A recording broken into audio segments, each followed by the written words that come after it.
Hey, seventh grade advanced math or seventh grade pre-AP. Today, during my Google Meet time, I met with a couple students, and somebody mentioned something, and I thought about it for a little bit. It's like, I think I really need to give you guys a look into perfect squares, which I did with the kids in the classroom. I do not think I linked up anything for y'all online. So right now, you guys are, we're in Unit 1 and we are classifying real numbers, classifying and ordering them in ascending or descending order. And when you do that, the students in the classroom, they are eligible for an Inspire calculator. And I'm currently at the moment, I'm in the process of teaching them how to use the Inspire. Y'all online, you are using, or you are supposed to be using, the Desmos. So first off, we are looking into making a Desmos tutorial, because I did look online and I can't find anything like for your grade level as far as a tutorial. So we will make one up. But for right now, if you guys go into Desmos under the important information in your Google Classroom, just mess around with it and see what you can do with it on your own until I upload a video, okay? But anyways, so when you're ordering numbers, you might be given something like -8, 252, 25%, maybe 8/10. Okay, and in the past when we've done this, in sixth grade, we say change all the numbers to one form, and usually the form is a decimal, and then you can put them in order from least to greatest that way. But now this year we're introducing some things like this.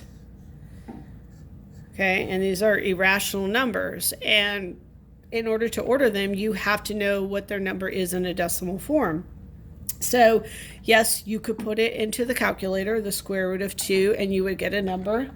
And you could put pi also in there and you would get a number. But I'm going to show you a way to estimate these. So if you don't have a calculator, you will still kind of have an understanding logically where it goes. And just as a reminder, guys, an irrational number is a number like pi. So pi, if I were to write it out as a number, as a decimal, you're going to get something like 3.141592653, and the number will keep going on and on and on. That's what these indicate. And the number will never repeat itself, as the numbers won't repeat themselves. So these numbers are going to keep changing, and it goes on and on into infinity. It will never stop, okay? Now, they say that you can put this on a number line, and you can, but that's something logically or concretely is hard to understand.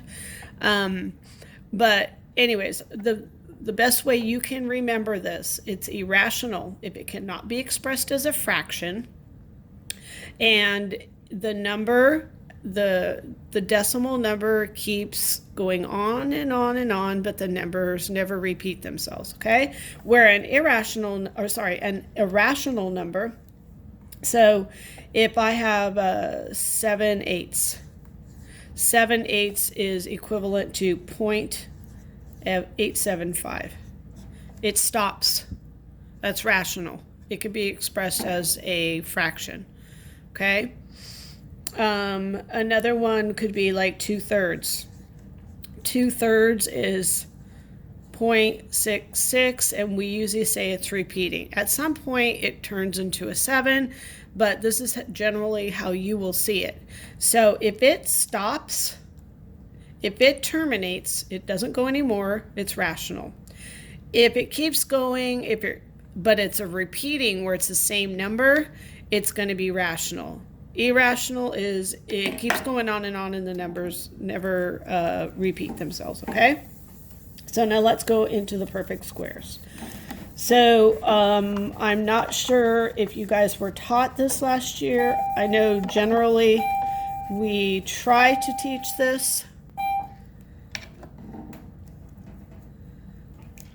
So if I have the square root of 2, that's an irrational number. When I put it in the calculator, I'm going to get 1.41421, blah, blah, blah. Okay? But if I'm just by myself and I'm given that number, maybe I don't have a calculator, I'm like, is there a way I can do it without the calculator? There is. Okay? So I'm going to show you some perfect squares.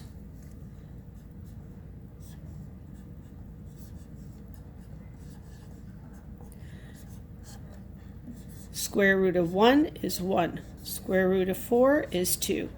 Square root of 9 is 3. Square root of 16 is 4. I'm going to pause because I've got kids coming in and I'll finish this in a moment.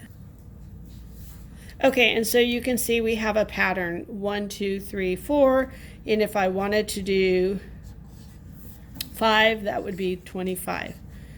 Okay, and so how I'm getting that, 5 times 5 is 25, 4 times 4 is 16, 3 times 3 is 9, 2 times 2 is 4, 1 times 1 is 1.